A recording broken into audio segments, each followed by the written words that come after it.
வணக்கம் காவேரியன்ஸ். ஃப்ரைடே இன்னைக்கு 3% டவுன். இன்றைக்கி I think 4% already touched. World market அத்தனையும் குறைஞ்சிட்ருக்கு. So a sad story across the world தான் சொல்லணும். டாரிஃப் இம்போசிஷனால் அமெரிக்கன் பிரசிடெண்ட் என்ன எய்ம் பண்ணார்னா க்ளோஸ் டு $500 பில்லியன் ஏர்ன் பண்ணோம் அப்படின்னு பிளான் பண்ணார். அதனால் ரைட் அக்ராஸ் எல்லா ட்ரேடிங் பார்ட்னர்ஸோட 10%லேருந்து ஈவன் 54% வரைக்கும் டாரிஃப் இம்போஸ் பண்ணாங்க. ஆனால் ஷேர் மார்க்கெட்டோட லாஸ் மட்டும் பார்த்திங்கன்னா யூஎஸில் இருக்கிறது மட்டும் எடுத்துக்கோங்க. ஃபஸ்ட்டு வந்து $2.5 trillion இருந்தது. நவ் க்ளோஸ் டு $6 trillion வந்து ஷேர் மார்க்கெட்டில் மட்டும் லாஸ் ஆகிடுச்சு. இப்போ என்ன வியூ இந்த ஒயிட் ஹவுஸ் அப்படின்னு பார்த்தீங்கன்னா, அவங்க ஷேர் மார்க்கெட்டை வந்து பொருட்படுத்தலை அப்படிங்கிறாங்க. ப்ராடர் மார்க்கெட் தெர் இஸ் அவங்களோட பீப்புளோட வெல்ஃபேரை பற்றி தான் நினைக்கிறோம் அப்படிங்கிறாங்க. எலெக்ஷன் அப்போ என்ன சொன்னாரோ அதை அத்தனையும் ஒன்று ஒன்றா நிறைவேற்றிட்டு தான் வந்துட்டுருக்காருன்னு சொல்லணும். இந்த தடவை இஸ் வெரி சீரியஸ், சும்மா ஒன்றும் எடுத்துக்கல. ஆனால் ஏன் இப்படி இந்த மாதிரி அதிரடி நடவடிக்கை எடுத்துகிட்ருக்காரு யாருனாலும் கிளியராக சொல்ல முடியாது. என்னுடைய ஜட்ஜ்மெண்ட் என்ன அப்படின்னா, ஃபஸ்ட்டு டேர்மில் வந்து சைனாவுக்கு மட்டும் இம்போஸ் பண்ணிகிட்டு இருந்தார் டாரிஃப். மித்த கண்ட்ரிலாம் எஸ்கேப் ஆகிட்டாங்க. ஆனால் சைனா என்ன பண்ணாங்க, அந்த 2017-18 அங்கேருந்து எக்ஸ்போர்ட் பண்ணாமல் ப்ராக்சிஸ் க்ரியேட் பண்ணாங்க through out the world. Vietnam, Thailand, Mexico, to some extent Canada, to some extent India கூட. ஸோ இங்கேருந்து ப்ராடக்ட் எல்லாம் அமெரிக்காவுக்கு எக்ஸ்போர்ட் ஆரம்பிச்சிச்சு. அதனால் இவர் ட்ரம்ப் என்ன நினச்சார் அப்படின்னா, வெறும் சைனாவை மட்டும் அட்டாக் பண்ணி பிரயோஜனம் இல்லை, தென் எல்லா கண்ட்ரியும் ஏதாவது ஒரு சம்திங் சைனாலேருந்து வாங்கி தான் அதை ப்ரொடியூஸ் பண்ணி எக்ஸ்போர்ட் பண்ணுறாங்க, அதனால் எல்லாத்தையும் ஒட்டுமொத்தமாக தாக்குவோன்னு தாக்கிட்டாருன்னு நினைக்கிறேன். ஸோ அதனால தான் ரைட் அக்ராஸ் எல்லா கண்ட்ரிக்குமே டாரிஃப் வந்துருச்சு. பட் யூரோப் வந்து ஏன் இந்த மாதிரி டாரிஃப் இப்போ 20% ஃபேஸ் பண்ணோம் அப்படின்னா, யூரோப் வந்து எவ்வளோ அமெரிக்கா ஹெல்ப் பண்ணால் கூட அவங்களுடைய இம்போர்ட்ஸுக்கு ஃப்ரம் அமெரிக்காவுக்கு ஸ்டில் வெரி ஹை டாக்ஸஸ் தான் லெவி பண்ணுறாங்கன்னா அந்த அக்யூசிஷன் இருக்குது அவங்க மேலே. அண்டு ஆல்மோஸ்ட் ஒன் சைடடாக தான் இருக்குது. தட் இஸ் இவங்க தான் மிலிட்ரிக்கு ஸ்பெண்ட் பண்ணுறாங்க, பட் யூரோப் வந்து அந்த லெவலுக்கு ஈக்குவலாக கான்ட்ரிபியூட் பண்ணுறது இல்லைன்ட்டு ஒரு அக்யூசியேஷன் அது மாதிரி. ஆனால் ரியலாகவே சைனா ஓட ப்ரொடக்ஷன் ஆர் சப்ளை பார்த்திங்கன்னா அப்படின்னா த்ரூ அவுட் த வேர்ல்டு எதர் அது ஃபினிஷ் குட்ஸாக இருக்குது, இல்லாட்ட intermediate goods or almost at the raw material stage. Every product அதோட ரா மெட்டீரியலையோ இன்டர்மீடியட் ஸ்டேஜோ இல்லாட்ட ஃபினிஷ் ப்ராடக்டில் you can chase back to China அப்படின்னு வந்துருச்சு. ஸோ அந்த மாதிரி லிங்க் வந்து த்ரூ அவுட் த வேர்ல்டு அவங்க எஸ்டாப்ளிஷ் பண்ணிட்டாங்க. அது ஆஃப்ரிக்காவாக இருக்கலாம், இல்லாட்ட ஏஷியாவாக இருக்கலாம், இல்லாட்ட லாட்டின் அமெரிக்காவாக இருக்கலாம், இல்லாட்ட யூரோப்பு. ஸோ எல்லா இடத்துலையுமே இவங்களுடைய ப்ராடக்ட் எது ரா மெட்டீரியல் ஸ்டேஜோ இன்டர்மீடியட் ஸ்டேஜோ இல்லாட்ட ஃபைனல் ஸ்டேஜ்லேயே இருக்குது. எந்த கண்ட்ரிலேருந்து எக்ஸ்போர்ட் பண்ணுறாங்களோ அவங்க வந்து அவங்களுடைய ஜஸ்ட் ஒரு நேம் மட்டும் போட்டுட்டு எக்ஸ்போர்ட் பண்ண ஆரம்பிச்சிட்டாங்க. ஸோ இதுதான் ஆங்கர்டு இந்த ட்ரம்ப் அப்படின்னு நினைக்கிறேன் நான். என்னையோ அவருடைய பர்பஸ் வந்து மேனுஃபேக்சரிங் பேக் டு அமெரிக்கா அப்படிங்கிறாரு. இதெல்லாம் சாத்தியமா அப்படின்னு பார்த்தீங்கன்னா மேபி பாசிபிள், மேபி 10 years டைமில். பட் அது வரைக்கும் வேர்ல்டு சும்மா இருக்க முடியுமா? ஏன்னா லைஃபுங்கிறது எவ்ரிடே லீட் பண்ணி ஆகணும்ல. 10 வருஷம் கழிச்சு நல்லா இருந்து என்ன பிரயோஜனம்? இன்றைக்கும் நல்லா இருக்கணும்ல. இன்றைக்கி நல்லா இருந்தால் தான் 10 வருஷம் கழிச்சும் அதை ரியலாகவே என்ஜாய் பண்ண முடியும் ஆக்சுவலாக. ஸோ அதனால் இட் இஸ் அந்த 10 yearsக்குள்ளே என்ன நடக்க போகுதுன்னு பார்த்தீங்க அப்படின்னா, அஃப்கோர்ஸ் மைனஸ் யூஎஸ்ஏ அவங்களுக்குள்ளே ஏன்னா பேக்ட் போட்டு அவங்க ஒர்க் அவுட் பண்ணிவிடுவாங்கன்னு நினைக்கிறேன். ஸோ நான் யூஎஸ் பிளாக் வந்து எமர்ஜ் ஆகும். அண்டு யூரோப்பும் அந்த பிளாக்கில் சேர்ந்துக்கிட்டு அவங்களுக்குள்ளே மியூச்சுவலாக ட்ரேட் பண்ணிப்பாங்க. அதுதான் வில் பி த அவுட்கம். நம்ம 10 years கழிச்சு இதுதான் பார்க்க போகிறோம். Less of USA and more of the rest of the USA அது மாதிரி போகும். கண்ட்ரீஸ் லைக் இந்தியா வந்து என்ன வந்து இது ஃபெயில் டு ரெகக்னைஸ் அப்படின்னா என்னையை பொறுத்த வரைக்கும் நம்ம ஸ்டில் நம்மளுடைய இது என்ன அவுட்லுக் எப்படி இருக்குன்னா எக்கனாமிக் அவுட்லுக்கு அது வந்து ஒரு புவர் கண்ட்ரி மாதிரி தான் நம்மளுடைய எக்கனாமிக் அவுட்லுக் இருக்குது அப்படின்னு நினைக்கிறேன். ஸோ ஒவ்வொரு ஸ்டேஜுக்கும் ஒரு ரெஸ்பான்ஸு நமக்கு தேவை. என்றைக்கு வந்து அதுக்கு தகுந்தாப்பில் நம்மளோட எக்கனாமிக் பாலிசிலையும் சேஞ்ச் பண்ணுறோமோ அன்றைக்கி தான் இந்த மாதிரி இந்த மாதிரி ப்ராப்ளத்தை நம்ம ஃபேஸ் பண்ணாமல் இருக்க முடியும். ஸோ இப்போ பாருங்கள், நம்ம புவர் கண்ட்ரியாக இருக்கும்போது நம்ம ஹை டாரிஃப் வச்சுக்கலாம். நம்ம வந்து இப்போ ரிச்சஸ்ட் கண்ட்ரி ஆகிட்டோம், country wise rich, maybe still 80 crore of people still struggling. அது வந்து பல காரணம் இருக்குது, அதுக்கு சொல்லலாம். பட் ஆனால் அஸ் அ கண்ட்ரி வந்து இட் இஸ் ஒரு 5th லார்ஜஸ்ட் கண்ட்ரியாக இருக்கும்போது நம்மளுடைய பாலிசிஸ் அட் த மேக்ரோ லெவலில் வந்து கம்ப்ளீட்லி டிஃப்ரெண்ட்டாக இருக்கணும். சரி, எப்படி வந்து இண்டிவிஜுவலுக்கு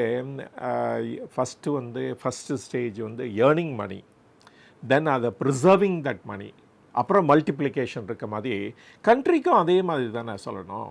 நீங்கள் ஏர்ன் பண்ணுறப்ப என்ன மாதிரி பாலிசிஸ் வச்சுருக்கவங்க, என்ன மாதிரி எஃபர்ட் எடுக்கிறீங்களோ அதை வந்து மெயின்டைன் பண்ணுறதுக்கும் இல்லாட்டா மல்டிப்ளிகேஷனுக்கும் அதே மாதிரி பாலிசிஸ் ஃபாலோ பண்ணால் எப்படி வந்து நம்ம சர்வே ஆக முடியும்?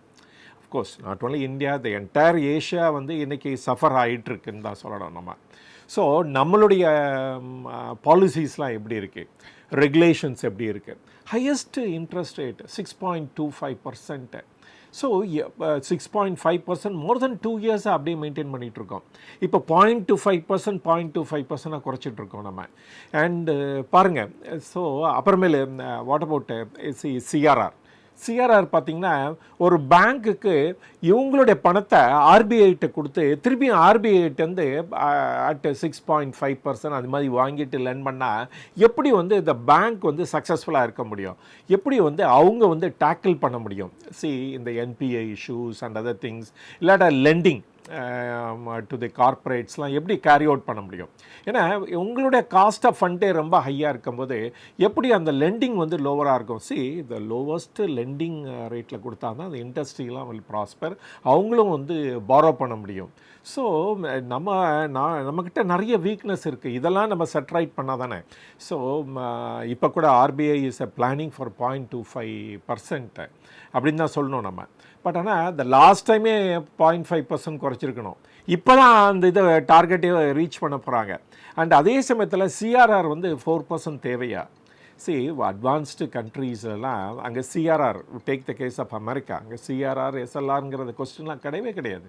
நம்ம மட்டும் அதை கண்டினியூ பண்ணிகிட்டே இருக்கோம். ஏன் வந்து அதில் சேஞ்ச் பண்ணக்கூடாது? அதே மாதிரி ஓவர் ரெகுலேஷன்ஸ் எவ்ரி செக்டார் எடுத்துட்டிங்கன்னா, பேங்கிங்காக இருக்கட்டும், இல்லாட்டா ஃபைனான்ஸாக இருக்கட்டும், இல்லாட்டா இந்த பவர் செக்டாராக இருக்கட்டும், இல்லாட்டா transportation. The instead of the regulation வந்து அந்த செக்டாரை ஹெல்ப் பண்ணுறதுக்கு பார்த்தா நம்ம வந்து அதுக்கு வந்து முட்டுக்கட்டையே தான் அமைச்சிட்ருக்கு most of the time. So the most important இது என்ன அப்படின்னா லெஸ் ரெகுலேஷன், அதுதான் இந்த நீட் ஆஃப் த அவர் அப்படின்னு சொல்லணும் நம்ம. பட் ஒன் திங் என்னை பொறுத்த வரைக்கும், இந்த சிச்சுவேஷன் வந்து நம்ம எக்ஸ்பெக்ட் பண்ணலைன்னா கூட, பட் வந்து அமெரிக்காஸோட டவுன்ஃபால் வந்து சர்டன். ஏன் அப்படின்னா, with a huge budget deficit, huge trade deficit, and share market at the highest level, and borrowing at the highest level. And இந்த மாதிரி இவ்வளோ நெகட்டிவ்ஸ் வச்சுக்கிட்டு ஒரு கண்ட்ரி வந்து கெனாட் ப்ராஸ்பர். டெஃபினட்டாக அது வந்து நம்பர் 1 பொசிஷனில் இருந்துக்கிட்டே இருக்க முடியாது. அதனால் ஒரு கெலாமிட்டி வர்றதுக்கு முன்னாடியே இவங்க மேன்மேட் கெலாமிட்டி க்ரியேட் பண்ணிட்டாங்கன்னு தான் சொல்லணும். அதனால் இது வந்து much better for the rest of the world அப்படின்னு தான் சொல்லலாம். நமக்கு வந்து ஒரு டைம் இருக்குது, அதை கரெக்ட் பண்ணி அண்டு குயிக்காக வெளியே வர்றதுக்கும் அப்படின்னு சொல்லலாம் நம்ம. பட் எப்பொழுதுமே ஏதாவது ப்ராப்ளம் நடந்துச்சுன்னா அதில் ஒரு நல்லது இருக்கும்னு சொல்லலாம். அதே மாதிரி தான் இன்றைக்கி பார்த்திங்கன்னு வச்சுக்கோங்களேன், நிறைய ரா மெட்டீரியல்ஸ் ப்ரைஸஸ்லாம் குறைஞ்சிருச்சு. And for example oil itself பாருங்கள், $63, இப்போ 74லேருந்து 63 குறைஞ்சிருக்கு அப்படின்னா எவ்வளோ ஃபால் பாருங்கள். ஸோ இந்த ஃபாலை வந்து நம்ம வந்து ரியலி கேபிட்டலைஸ் பண்ணி அதை பாஸ் ஆன் பண்ணோம். அதுதான் முக்கியமானது. பண்ணுவாங்களா அப்படிங்கிறது ஒரு பெரிய கொஸ்டின். அண்டு அண்டர் ரெக்கவரிஸ்லாம் இருக்க எல்பிஜியில் அப்படின்னு சொல்லிட்டு இருக்காங்க. அதனால் இதை வந்து கம்ப்ளீட்டாக பாஸ் ஆன் பண்ண மாட்டாங்கன்னு தான் எடுத்துக்கணும் நம்ம. ஸோ நமக்கு வந்து நிறைய சேஞ்சஸ் இஸ் ரிக்வயர்ட் அந்த டாக்ஸேஷன் சிஸ்டம். அந்த இதெல்லாம் இப்போ இதான் ரைட் டைம் நினைக்கிறேன் அட்டம் பண்ணுறது. இதுக்கெல்லாம் டிசைர் இருந்தாலும் எப்போ இம்ப்ளிமெண்ட் பண்ண போகிறாங்க அப்படின்னு தெரியல. பார்ப்போம் எப்படி எப்போ எவ்வளோ ஃபார் அண்ட் எவ்வளோ குயிக்காக அதை பண்ண போகிறாங்க அப்படிங்கிறத. ஆனால் இந்த அஃபெக்டான கண்ட்ரீஸுக்கெல்லாம் பார்த்திங்கன்னா ஒவ்வொரு கண்ட்ரியும் ஒரு ஒரு ப்ராப்ளத்தை ஃபேஸ் பண்ணிகிட்ருக்காங்க. இப்போ ஃபார் எக்ஸாம்பிள் சைனா எடுத்துகிட்டிங்கன்னு வச்சுக்கோங்களேன், எவ்வளோ குயிக்காக பவுன்ஸ் பேக் வருவாங்க அப்படிங்கிறது சொல்கிறது ரொம்ப சந்தேகம். அண்டு அவங்களுக்கு வந்து பெரிய இது வந்து கன்சம்ஷன் இல்லை, தெர் இஸ் டீஃப்ளேஷன். நெக்ஸ்ட் வந்து ஹியூஜ் டெட் பர்டன் இருக்குது அண்டு த ரியாலிட்டி செக்டரை அப்படியே கொலாப்ஸ் ஆகியிருக்கு. அண்டு அனதர் திங் வந்து பார்த்திங்கன்னா ஓவர் ப்ரொடக்ஷன், அதாவது தனக்கு தேவைக்கு மேலே அவங்க வந்து ப்ரொடக்ஷன் பண்ணிகிட்ருக்காங்க. அந்த வேர்ல்டு மார்க்கெட்டுக்கு ப்ரொடக்ஷன் பண்ணுறதுனால இப்போ வந்து பேக்லாஷ், எவ்ரி கண்ட்ரி வந்து அமெரிக்கா மாதிரி நிறைய டாரிஃப் இம்போஸ் பண்ண போகிறாங்க அவங்கவுங்க கண்ட்ரியில். அதனால் வந்து பெரிய ப்ராப்ளம் சைனாவை ஃபேஸ் பண்ண போகிறாங்க. இப்போ இந்தியா மாதிரி கண்ட்ரி எடுத்துட்டிங்கன்னு வச்சுக்கோங்களேன், we will have a different set of problem. ஏன்னா அப்படின்னா நம்மளுடைய எக்ஸ்போர்ட் வந்து பாஸ்கெட் வந்து ஒரு 2 to 3% தான் இருக்குது ஆஃப் தட் ஜிடிபியாக இருந்தால் கூட அமெரிக்காவுக்கு எக்ஸ்போர்ட் வந்து நியர்லி 17-18% ஆஃப் எக்ஸ்போர்ட் பாஸ்கெட்டாக இருக்குது. அதனால் ஒரு ரொம்ப இம்பார்ட்டன்ட் கண்ட்ரி. அதோட நெகோஷியேட் பண்ணி தான் நம்ம சால்வ் பண்ண முடியும். நம்ம வந்து ரிட்டாலியேட்டரி இது பண்ணி நம்ம ஜெயிக்க முடியாது. அதனால் இப்போ ஆயில் ப்ரைஸ் குறைஞ்சிருக்கனால இப்போ எல்என்ஜி கான்ட்ராக்ட்ஸ் எல்லாம் சைனா வந்து கேன்சல் பண்ணிகிட்ருக்காங்க அமெரிக்காவோட. ஸோ நம்ம அதை ரைட் டைம் அது உள்ளே புகுந்து நம்ம வந்து அந்த கான்ட்ராக்ட்லாம் செக்யூர் பண்ணி அவங்கக்கிட்டேருந்து இம்போர்ட் பண்ணுறது ஃபார் பெட்டர். ஏன்னா நமக்கு தேவை எல்என்ஜி, வேறு இடத்துல வாங்குறதுக்கு இங்கே வாங்க முடியுமா அப்படின்னு பார்த்து நம்ம யூனோ இந்த அக்ரிமெண்ட்லாம் சைன் பண்ணோம் அப்படின்னா மேபி நம்மளுடைய ட்ரேட் வித் அமெரிக்கா வந்து ஒரு பேலன்ஸ்டாக இருக்கும். அதனால நமக்கு கூட டாரிஃப் குறையிறதுக்கு கஷ்டம். மித்தவங்களாம் எக்ஸ்போர்ட் பண்ணுற இதை வந்து நம்ம கேப்சர் பண்ணி நம்மளும் எக்ஸ்போர்ட் பண்ணலாம். இல்லாட்டா எக்ஸிஸ்டிங் எக்ஸ்போர்ட்டருக்கு பெட்டர் டாரிஃப் இருக்கனால அவங்களுக்கு பெட்டர் மார்ஜின் அண்ட் ப்ராஃபிட் இருக்கும் அப்படின்னு சொல்லலாம் நம்ம. So if you take Europe எடுத்துட்டிங்கன்னா அவங்களுக்கு என்டையர்லி டிஃப்ரெண்ட் ப்ராப்ளம்.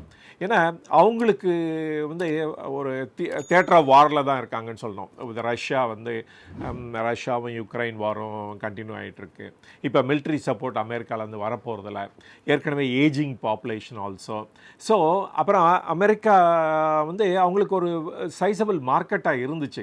இப்போ வந்து அந்த டாரிஃப் வந்து ஹியூஜாக ஃபேஸ் பண்ண வேண்டியது இருக்கிறனால இப்போ வந்து அவங்களுடைய எய்ம் என்ன இருக்கும் அப்படின்னா அந்த ரெஸ்ட் ஆஃப் த வேர்ல்டோட நல்ல ட்ரேட் ரிலேஷன்ஷிப் வச்சுக்கணும் அப்படின்னு தான் ட்ரை பண்ணுவாங்க மேபி.